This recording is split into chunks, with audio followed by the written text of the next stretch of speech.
Hi, everyone. As you are coming in here, it is just now the top of the hour. We are going to get started in a minute or two to let people come in as their Outlook alerts are going off. So stay tuned. We will start in about 90 seconds.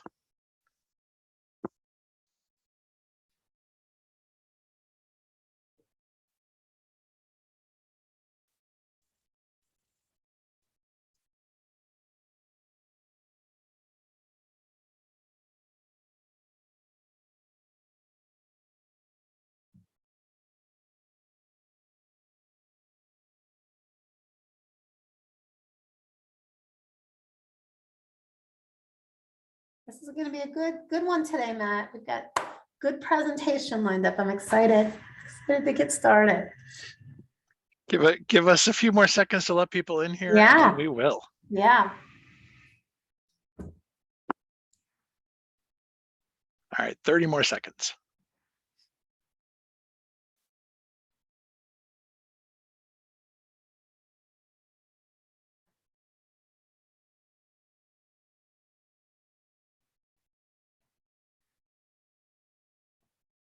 All right, let's get started. Welcome to Using Stories to Supercharge Your Fundraising. For those of you that have been here for previous presentations in previous months, you know me. I am Matt Carter from Grants Plus, and today I'm joined by my colleague, Kari Elsala, who is actually one of the first people to really work on our practice of incorporating stories into our work. So I'm excited to have her here. A little bit about Grants Plus for those of you who have not done one of these before.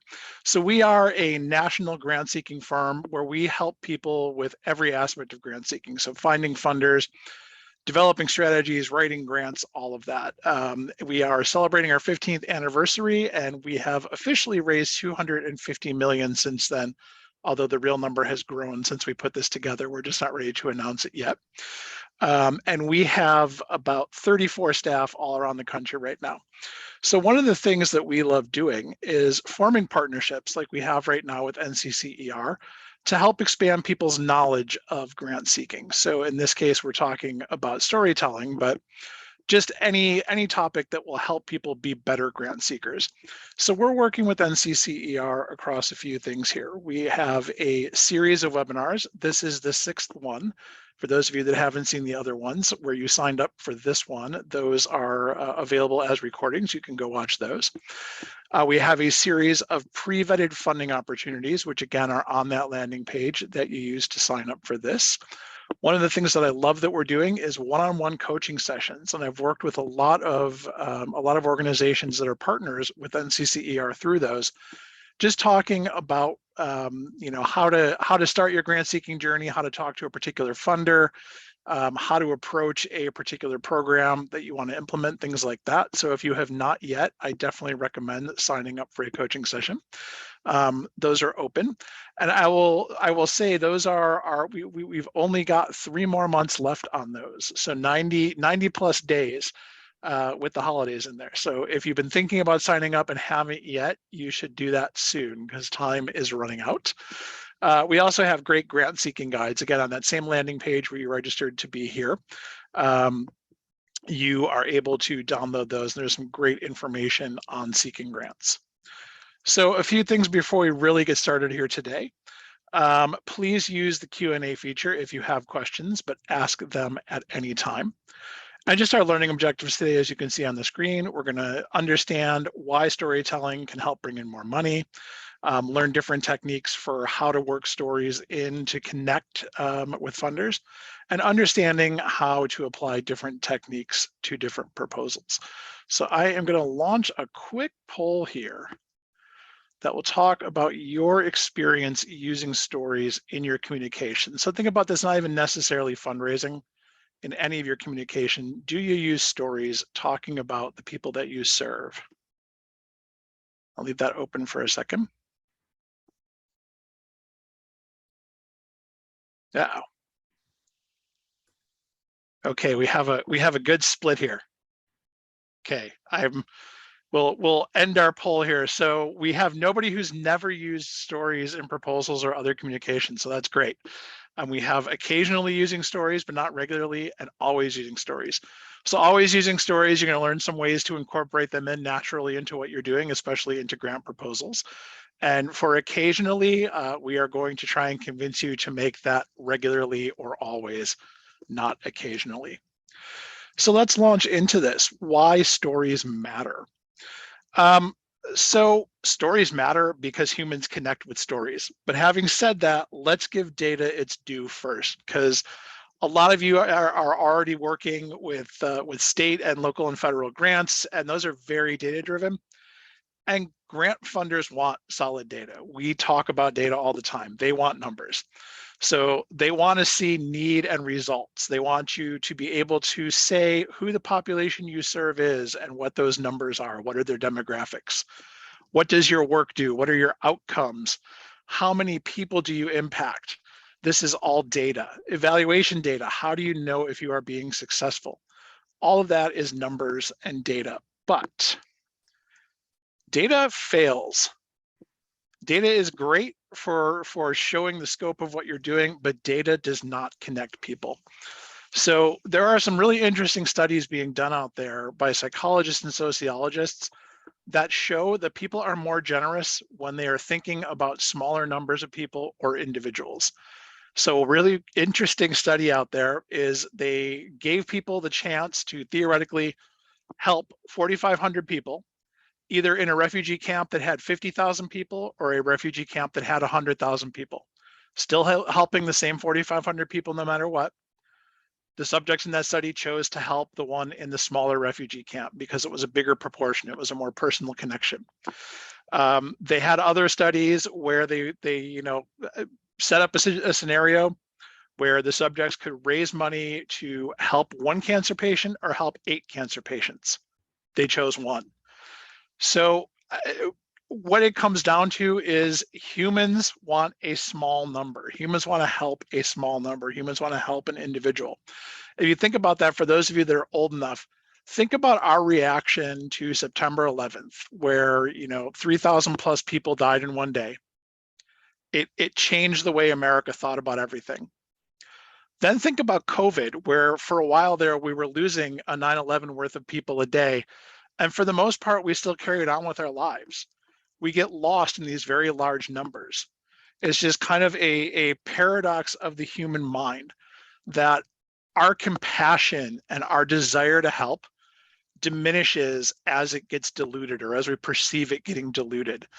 The more people in need, the less our compassion. It's a very weird aspect of the human mind. And if you have a economist leanings like I may or some people do, it makes no sense. But we really do like to connect in that one-on-one connection. So this is kind of a quote that gets put around a lot. It's the death of one man is a catastrophe. 100,000 deaths, that's a statistic. And it gets used wryly a lot. It's one of those things that people are, throw out as like a smartest guy in the room kind of thing. But it really is true. If you have the story of one bad thing happening to one person or one good thing happening to one person, you're able to connect with that as a human being. You don't know the difference. Our caveman brain, our core brain doesn't know the difference between 10 people and 100,000 people when it comes down to it. So when we see 100,000 as just a number, when we see a name, when we see a personal story, it's a real thing that connects us. So our job as fundraisers and as grant writers is to make our data come alive, because grant makers absolutely want data to feed their metrics. If you've attended any of the other things that we have talked about, any of our other webinars, there has been data in all of that. They absolutely want those numbers. But whether they know it or not, they need stories to feed their hearts. It sounds cheesy, but grant makers are not a machine. They're not a robot. They're not a computer. They are made up of individual people who are deciding whether or not you should get funded. So a strong story can provide an arc that keeps their interest, especially if you're applying to a funder where they're going to read through 100 grant applications. If you have a strong story in your grant that helps them recognize what you're doing, helps them understand at a visceral, I'm going to keep pounding on my heart through this whole section, gives them a visceral understanding of what you're doing, they're going to remember you and it is going to help you. So you are all doing work that has great stories. I've talked to a lot of you in coaching sessions, and one of the things I'm hearing is we haven't really approached funders. We've gone to our State Department of Labor, we've gone to maybe we're getting federal grants, but we haven't approached private funders. And in a lot of cases, you are doing what funders want. You are providing excellent careers to people who maybe don't have access to college or who don't want to go to a long school, who don't want, don't want that traditional route. But you are able to tell stories of the people that you are serving, of the lives you are changing, and get those funders on board, I think, fairly quickly based on what I've been hearing, because you are doing what funders want. Funders want to have people be successful, and you're doing that. So enough of that pep talk. I'm going to turn this over to Kari to go through some of the nuts and bolts of how we actually do this. Great. Well, thanks, Matt. Yeah, next we're going to spend some time talking about what makes a story good and effective. So you can be thinking about that as you integrate stories into your proposal writing. So elements of a good story are that they are simple, credible, surprising or unexpected, relatable, and emotionally impactful. And just a word about these concepts. These concepts were inspired by a book that came out a couple of years ago now called Made to Stick by two brothers, Chip and Dan Heath, Heath. So if you're interested in looking that book up, it's called Made to Stick. And we've adapted their concepts for grant writing in particular. But it's really a good book for those wanting to dig into this concept a little more. And their whole approach is that there's certain traits that make an idea or a message sticky and memorable in people's brains. So we're going to go through each of these elements and give examples of what we mean, so you can be thinking about this in your own grant writing. So the first element or attribute of what makes a story good in life and in grant seeking is simple. And simple is important because it lets you, in your proposal writing, quickly demonstrate your core idea, which you're going to come back to throughout your proposal as you make your case for funding. So this story is simple. It gets right to that idea. It's very focused and free from tangents or digressions. And it conveys why the person you're writing about in this story and your organization intersected. So it's not just a story about a person in isolation, and it's not just a story about your organization in isolation, but it's about the person and the organization and what happened when they came together. So, as you're thinking about how do you develop a simple story, you want to focus in on your core idea or thought. What are you really trying to convey about your organization or your program? And then find a message or story that's easy to remember and that's going to be easy for the reviewer to read without getting lost or bogged down. So for each of these, we're going to give examples, from real clients and real proposals that Grants Plus has worked with. So here's an example of a simple story. And actually, for all of these, we thought it's going to be helpful to look at what's not simple and then what is. So here's a not simple approach. Mary has 3 children and has always done her best to make sure they have everything they need. She had been working 3 part-time jobs, many days from 7 a.m. till 10 p.m., but between her car needing repairs, her kids needing school supplies, and the cost of food, she couldn't make ends meet. She knew she needed a new job, but wasn't sure where to go. So the simple version of that would be, Mary came to our program looking for a sustainable career. She had been working 60 plus hours a week and 3 part-time jobs, but still couldn't pay her bills. So you'll see here that when you go with the simple approach, you're really boiling that story down to a memorable core idea, that idea that Mary needs a better job with livable wages. And again, this is where you start to see the person and the organization intersecting. The story right there is saying she came to our program with this need. So this simple approach, the story is clear, and vivid and gets you right into the heart of the situation.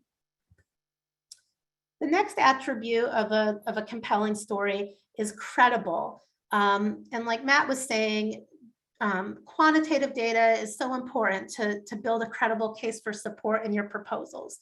And stories are too, but just like the data, the stories need to be credible and believable. And luckily, client stories tend to feel credible inherently because they are based on someone's real life experience. So they have that note of truth around them. But you still need to provide enough detail to create that credibility while still being clear and direct and to the point, like we just talked about. You need to show enough that this doesn't feel made up. So here's an example of a credible story. Well, let's start with less credible. So less credible. Derek and his 3 young children have been living in their car and in shelters for most of the children's lives and rarely sit down to a meal as a family. Our shelter provided one of their first family dinners ever. And a more credible take on this would be something like this. Dinner was always a time for family bonding in Derek's life. And one of the things that bothered him most about being homeless was that he never got a chance to eat meals with his children. Talking to his case manager a few days into his stay with us, he teared up talking about last night's dinner. When asked what was wrong, he said that after they ate, he had to explain to his kids what leftovers were because they had never been in a stable living situation that allowed for something as simple as wrapping up food to reheat the next day. And this actually is a real story from when Matt worked at a homeless shelter about 12 years ago now, and he still remembers that vividly. But when we talk about what makes this story credible and believable, there's enough details there to make the reader feel that Derek is real and that this is an authentic situation. The first example is, brief and clear, but it's a little less credible because it feels a little generic or general. And also, I wanted to point out, coming back to the idea of stories that show the client, the person you're serving, and your organization intersecting. You can see that happening here in the more credible example.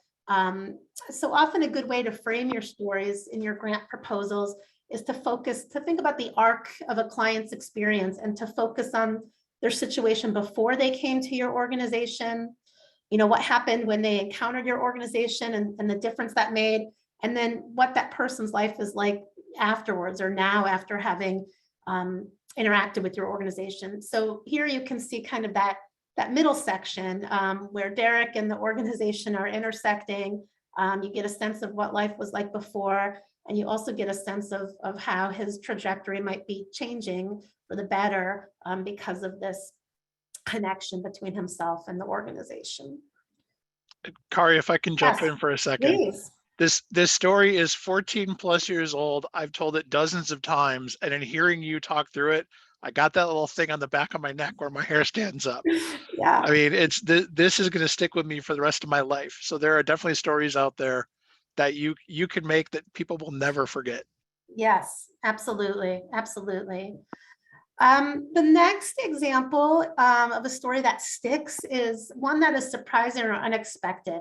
And before I share about this one, I do want to say that this one's a little more tricky and advanced, and it's also I just wanted to say that it's not likely you're going to get to use all these traits in a single story or a single proposal. So we're kind of giving you a toolkit of different ways to approach these stories. So this one is a little bit more advanced or tricky or maybe hard to tease out because it is surprising or unexpected. But the benefit of having a surprising and unexpected story is that the reader who's reviewing all these grant proposals is not just reading the same old thing. There's a kind of a surprising twist that's going to grab them and help them remember the story.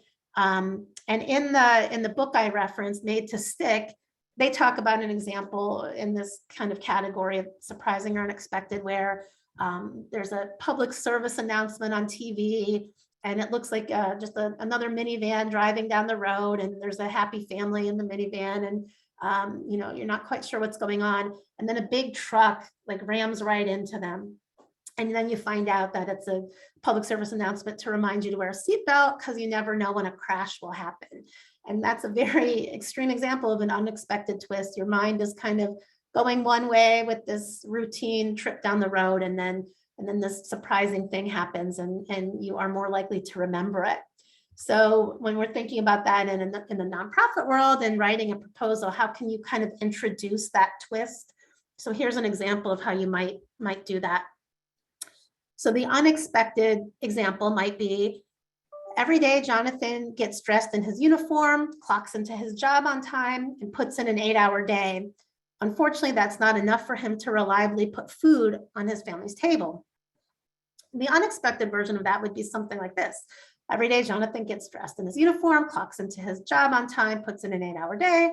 Unfortunately, that's not enough for him to reliably put food on his family's table and leaves him little time to study. Jonathan just graduated from high school and is doing what he can to make sure his mom and little brothers can stay in their apartment, but he worries that he will never be able to find a sustainable job without going to college.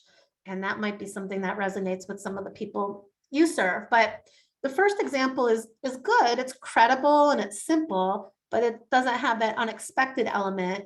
And in that second example, you're surprised as a reader once you find out that this is a teenager, just a recent high school graduate who has this responsibility to his family. So that's more likely to stick in your head because of that unexpected twist. The next element of an effective story in your grant proposals is something that's relatable. The story you choose should be relatable to a majority of people. And there's a couple of reasons to do this. Because, number one, you want the story, you want the reader to be able to kind of see themselves in the story, to imagine themselves there, to help them fill in the blanks. Because when they can put themselves there, the more they'll remember and the more impact it will have on them. This is an interesting one because even though someone you're writing about, maybe one of the clients you serve, might not seem to have a lot in common with the funder or foundation or donor that you're writing to. Like in that previous example, the recent high school graduate who's working to support his family, maybe the funder hasn't been in that exact situation, but your job is to kind of find that shared humanity and shared experience that you can appeal to. In the broadest sense, we're all someone's children. So we've had parents, many of us are parents. Many of us can relate to having been in certain circumstances or situations. So let me share an example of how you can tap into that relatability. And this is for a overseas program. So the less relatable example would be something like this. Thanks to decades of hyperinflation, Jaya worries that she will not be able to pay her children's school fees, which are now more than 10,000 Zimbabwean dollars per year. The more relatable version would be, like any parent, Jaya dreams of a better life for her children. Unfortunately, her salary does not stretch as far as it used to, and she is in danger of not being able to pay her children's school tuition. Jaya is having trouble sleeping most nights because she knows that without an education, her children will face dim prospects in the job market.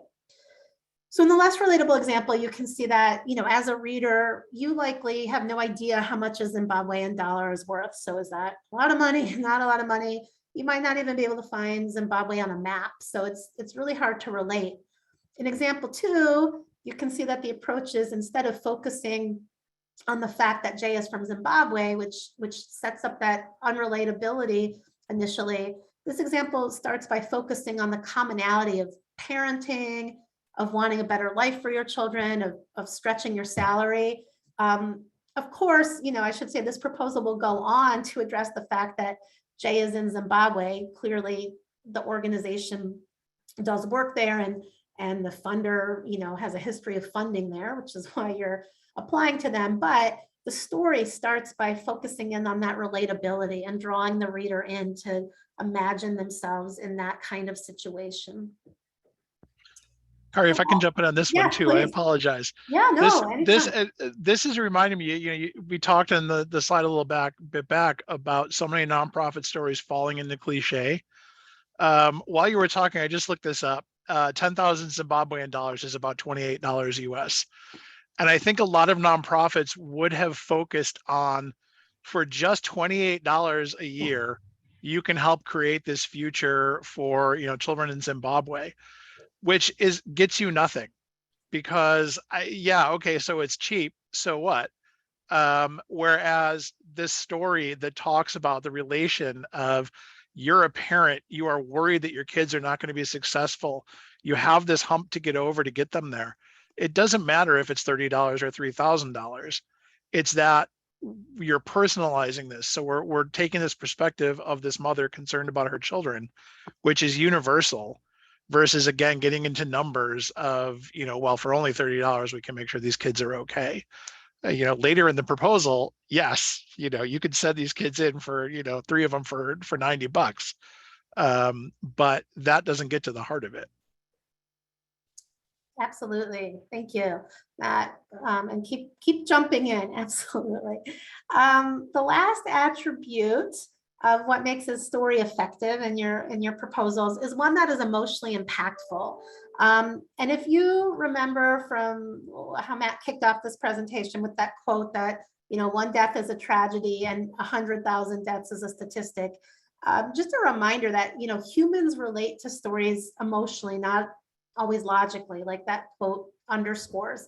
Emotion really helps people see the importance of an idea and moves them on a human level. So again, as Matt said, we really, in your proposal writing, you want to find that mix between information and writing that inspires both the heart and the mind. So you want that quantitative data that's setting the stage, that shows there's a need, there's a demonstrated need, as the numbers show, and then the qualitative side that puts a human face on it and has that emotion. One technique to help build emotionally impactful stories is to let the clients or the people you serve tell their story in their own words. And you can do that by using, quotes or first person approach to give that person agency and put them front and center of their own story. So here's an example that illustrates that. The less emotionally, and this is a real story, but slightly adapted for the audience that NCCER members serve. You'll see that in our language. But the less emotionally impactful approach would be, Nevaeh always wanted to work in her family's plumbing business, but her dad and brothers kept her away from it. And the more impactful spin on that would be, I will never forget Bring Your Child to Work Day when I was in 6th grade. I thought I would finally have a chance to go to work with my dad at his plumbing business, but he kept making excuses and told me I should go to the office that my mom worked in instead. I hated the thought of working in an office. All I wanted was to learn plumbing so I could work with my dad and brothers. I know my dad thought he was protecting me, but to this day, I can still remember crying myself to sleep that night.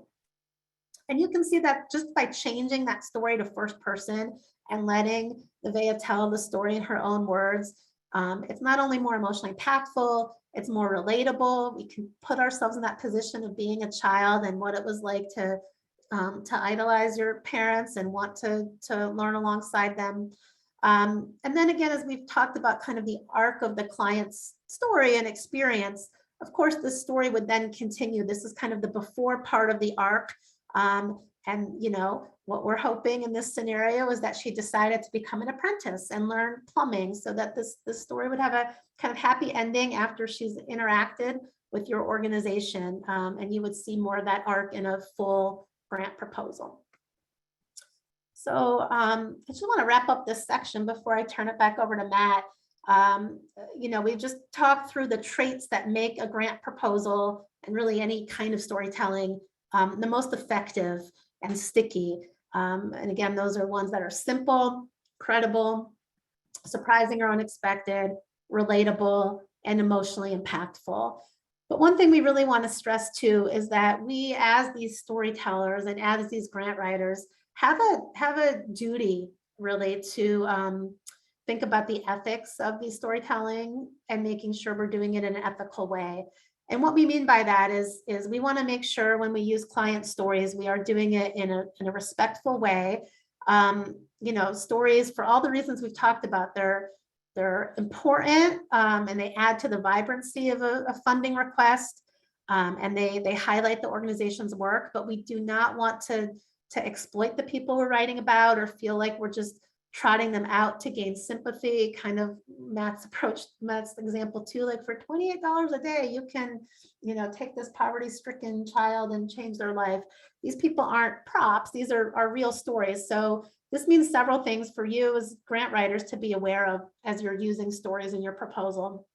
You want to make sure, that you have the consent of the people you're writing about, that they absolutely are aware. They've given their story freely. They know how you're going to use it. And they've totally signed off on sharing that information. We want to make sure we're not victimizing a client, right? It's not just that they're having this hard time or in this awful situation out of context, but that there's larger systems or constructs that maybe brought them to that place. So sometimes we talk about in our work, focusing not just on the symptoms, the circumstance someone's in, but the systems that perhaps landed them there. So, the context of how this person got to be in the situation they're in. We want to make sure that we let people be front and center in their own story, let them be the hero. Using first person, like we just talked about in the previous example, is a good way to do that. And mostly we want to make sure we're not exploiting them and that we're using their story for a purpose or a reason. This isn't, again, for someone to feel pity for this person or to gawk at them. But the reason we're using these stories, in addition to the fact that they add vibrancy to your proposal, is that they're representative of a larger circumstance that we want to highlight.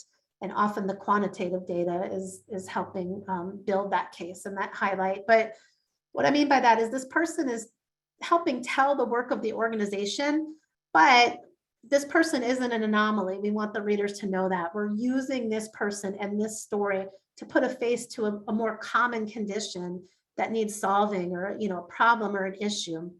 This person is representing that. And that's the case you make, that it's really the work of your organization that's addressing that issue and that problem. And you're inviting the funders to be a partner in solving that issue. So, we use stories to put a face to an issue. We want to talk about how big that issue is. We want to talk about how your organization is poised to address that issue and how funders can be your partner in that. So that is, the elements of what makes a story compelling. And I'm going to turn it back to Matt for the next section here. Great. So we are going to talk about kind of the nuts and bolts of how you put these to work. But before we do that, I'm going to launch another poll to talk about how you all are collecting stories, if you are. And we'll talk about that in a minute when we talk about putting them to work. I'm going to leave our poll open for about another 20 seconds. So far, we have broad agreement.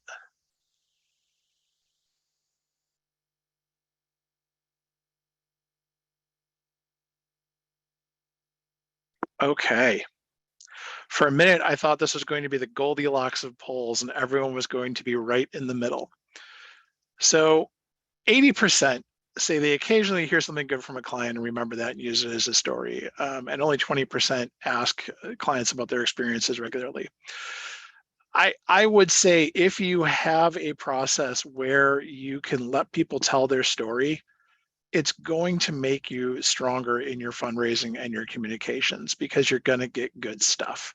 You're all doing great work. You're all transforming lives. There's going to be some good things there. So we'll talk about how we put these to work, but I would put in a plug for, if you're doing follow-up, if somebody completes your programs and you send them a survey, maybe just add a text box where, is there anything you would like us to know? Can you share a story about how this has impacted you? Something like that. If you're doing exit interviews, if you're, as people roll into a new job after working through your program, if you're doing a job interview with them even, being able to collect some stories and hear really that personal, what your work has done, what your work has allowed for them as a person. And then being able to use that in your communications is going to make a huge difference. So stories are for sharing. If you've got 50 great stories, if you've been doing this for 20 years and you can rattle off, three stories a year about all the great work you're doing, if nobody hears those, that does no good whatsoever. So when you're talking about your work, wherever you can, use the stories of the lives you've changed. Use the stories of how people have gone on to success because of your programs, wherever you can. Don't shoehorn them in where they don't go. But if you're meeting with people, talk about something interesting, some interesting story that you've heard. Use them in events. One of the worst things in our career, I think Kari and I go to a lot of annual meetings where organizations talk about all the great work they've done that year. And way too often, it is just a listing of all their accomplishments. It's 85 people went through our education program, 84 of them got jobs, 83 of them are still in those jobs. Great, but I can read that on your website. The best ones are where somebody comes up and speaks about their experience. And again, going through everything Kari said about doing that ethically, you can't be exploiting them. It can't be there can't be some sort of a promise of, well, you get something better if you come talk. And I don't think there needs to be. I think for so many of the programs that you are doing, people are grateful to have had the opportunity. People are grateful to have been able to move on to a better job, that you can get them to come talk. Whether that is just recording something for YouTube or your website or whatever that is, letting them talk when you're doing that, and when you're having an event, makes a huge difference. Same thing with elevator pitches. So many companies and so many organizations have their formal elevator pitch of tell us what you do in 20 seconds. I would rather hear how you've affected somebody's life for 19 of those seconds, and then give me your website for everything else you might have talked about in those. So that's an opportunity for you to tell a really quick story about somebody and have that stick. And obviously, in fundraising, we're here to talk about fundraising. This can get used anywhere. And annual appeals, when you're applying for a grant, any of that stuff goes in there. Always good to have a real story on that. So seeing as we are Grants Plus and we're doing a series on how to help you all get grants, let's talk about how to use this specifically within grants. So what you're trying to do here is grab the reader's attention and make your proposal stick. Again, for far too many instances, anything you are proposing is going to be in a stack with 10, 15, 100 other proposals, and you want to be the one that they remember. And one of the easiest ways to do this, usually in the very beginning of any grant proposal, you have to talk about the need for your work. Why are you doing what you do? What need is out there? And you're going to have numbers for it. There's no doubt. You're going to talk about millions of open jobs within crafts. You're going to talk about local need. You're going to talk about how many people go through your program, whatever that is. But if you can lead that and tie that data into a relatable story, that is going to be remembered. So again, that dramatic or surprising element that is in the need for your work, being able, like Kari said, to connect the story to a broader need. So starting with one person and broadening that out and connecting that story to what you do, showing how this is an individual whose life you have changed, or somewhere where you have made positive change in your community. So let's use an example. And this is again adapted from another client to fit in a little bit better with your work. It is originally from a community college programming that wasn't craft, but I think it was nursing. So every morning, Monique's alarm wakes her up with its beep at 6 a.m. And the hour before her 3 kids wake up, she packs lunches and gets ready for her busy day. On the schedule, working a full shift as a cashier while she shepherds her children through their day, getting them from school, getting them to school, picking them up at aftercare, supervising their homework, preparing their meals, etc., and trying to get some quality time with them before tucking them in at night. On good days, everything works well. But on those days where it doesn't, those with a sick child, a car problem, or an unexpected bill, Monique struggles to make it work. So I'm in. This is interesting because A, relatable. I'm not working a shift as a cashier, but this is my day. So I'm there. And this has like really grabbed me as a reader. I am in. I want to know what happens. Where is this going? I've just read 15 proposals that lead the need with some numbers and how this thing exists in our society, and it affects 48 people per 100 and all that. That's already leaked out of my head. This, I want to know what's happening. So where are we going with this? What does this mean? How is Monique involved in this proposal? Well, let's connect that into our work. So we meet a lot of women like Monique, single parents who are juggling parenting and working, and frankly are often struggling. That's why we're focusing our outreach to single parents, especially those that are not in sustainable employment. Our hybrid electrician training can turn Monique's life around in months. That's clutch. You want to talk about the impact that you're going to have on her, not the 58 people that you're talking about in your numbers section, but on Monique. Our community has more than 2,500 electrician jobs open, most of which pay at least $50,000 per year, and many of which have the kind of scheduling flexibility that parents need to be there for their kids.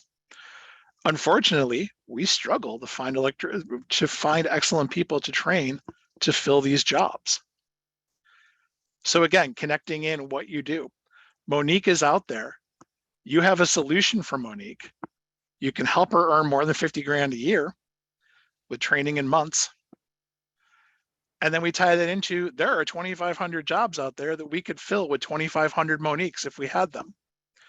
So you've got this story of this one person and showing how you're going to impact her life tied into A, need in the community, B, what you're going to do, the training that you're going to do, how long it's going to take, it's going to be months, and that there is a struggle out there to find people, so you've got to do outreach. And you've demonstrated that you know what you're doing as well. You know that Monique is out there and you know how to help her. So this is all far more interesting and far more compelling than there are 2,500 jobs open. There are 5,000 people that need jobs. We are going to connect 5,000 people with 2,500 jobs. All that might be true, but not compelling. Being able to do this, if you open up a needs section, is really compelling. And by the way, you could use this in a letter to, to contractors looking for support for what you're doing. You could use this in a Facebook post to the community, whatever. This works everywhere. We're just talking about it within the context of a grant. So that's how you kind of set up that need and grab people right away. They're invested. Your reader wants to know about Monique. You could tie this through the entire proposal if you wanted to. So let's talk about that. So being able to tell a client's journey, to talk about what you do, to basically write your grant proposal through the eyes of someone is really compelling. Having the client's journey be the story arc that talks about what you're doing.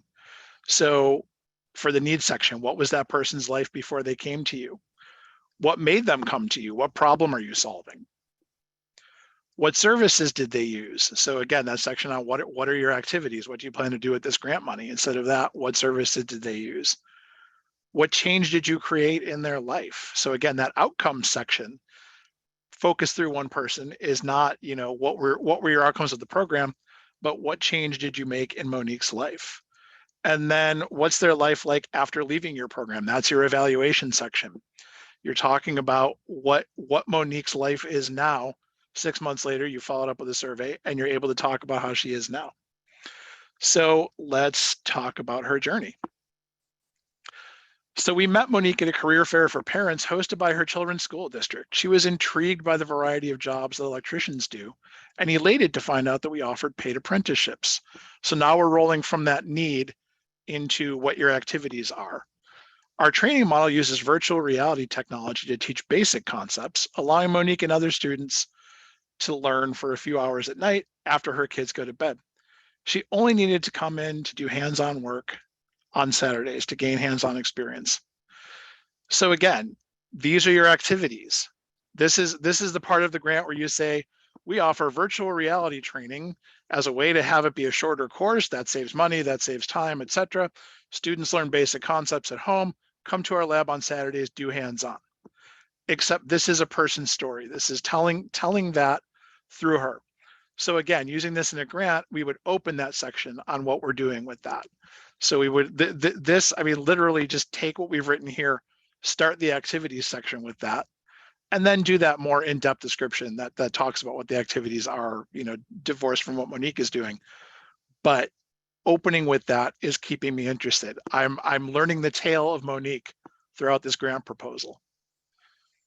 So how do we tie that in with the organization's work?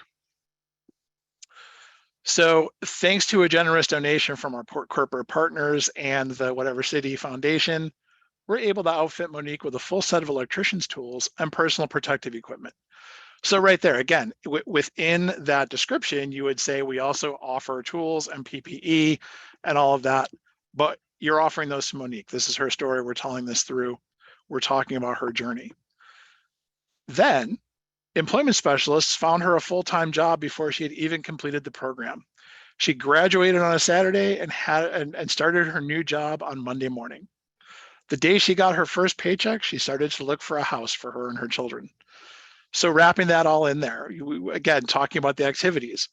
Oh, you have employment specialists that are helping her find jobs. Great. We know, you would write in your activity section, we have a very fast turnaround. People get jobs right out of our program. Well, Monique graduated Saturday. She got a job on Monday. And these jobs pay real good because she got her first paycheck and started to look for a house. Again, you could lead off your section with this, talking about what the outcomes are. You could weave this in throughout that. Either way, we're keeping this interesting. We're telling the story of Monique. So where do we go with that? We've got our end results here. We've almost come to our climax. So the result, this is the evaluation section. This is the one person as the example of how you know people are being successful. So today she's working towards her master electrician certification and is looking forward to supervising a crew of her own. She no longer worries about putting food on the table, and this year took her kids on a week-long Disney vacation. So those two, she's advancing in her career. Funders love to see that. You can talk about that in your outcomes. You can talk about that in your evaluation. But again, the personal touch. Monique is doing this thing. And by the way, as part of the evaluation, she took the kids to Disney. Pay is okay. She's doing well. Again, personalizing that you would have written as a more abstract thing, being able to tell her story.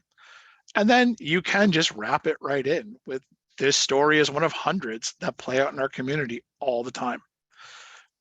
This could, you can make that direct tie back of this is something that we see a lot.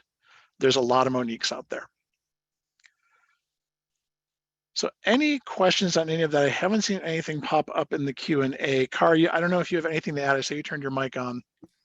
No, just I was anticipating questions. So Anticipating I wanted to unmute Q&A. myself, but yeah, I'd love to see if there's any questions or even any comments if for those of you who are more experienced grant writers or who indicated in the polls that you do use stories, if you want to share how you've done that or ask us any questions, the floor is open. And again, too, just tying this back specifically to the kind of work you all are doing. For those of you who've done coaching sessions with me or others, I think it has come up that if you were a food bank handing out food, you would not need to explain what you're doing. But funders are not used to funding you. Private funders, anyway, foundations are not used to funding you. So being able to tell those stories of the lives that you're changing, because ultimately, funders are interested in creating change in the world, and you are creating change in the world. And how you do it is through training people in crafts and getting them good careers. But they want to see that change, and so often that change sticks through a personal story. So I'm going to talk about what we've got coming up next. In the meantime, I'm going to launch our poll rating the webinar. I say in here, be honest, we don't take it personally, and we definitely do not. So we like your honest feedback on that. As far as what is next, our next webinar is about building funder relationships to build out a grant pipeline. This is best practice in grant seeking and stuff that is going to get you money. So I hope that you're able to attend. That is December 14th. We are giving the holidays a wide berth. And you'll learn how relationships positively impact your funding. You'll learn how to build relationships with grant funders, and you'll understand why we talk about doing this as a multi-year thing instead of just trying to meet your annual fund goals. So with that, please explore the resource page. I cannot get the next slide to go. Please explore the resource page where you signed up for this, sign up for a coaching session, etc. Check out our grant guides on there. Look for some funders that are available for you on there. And I hope to see you all in December. If you'd like to get in touch with us, Kari and I are both on LinkedIn. There's our email addresses there. We always love to chat about the craft of grant seeking. So we're always happy to talk with people. Absolutely. All right. Well, thank you all for coming. Everybody gets a couple minutes of their day back. We won't tell anybody that we ended a little bit early, so your boss still thinks you're in here. Thanks, Thanks, everybody.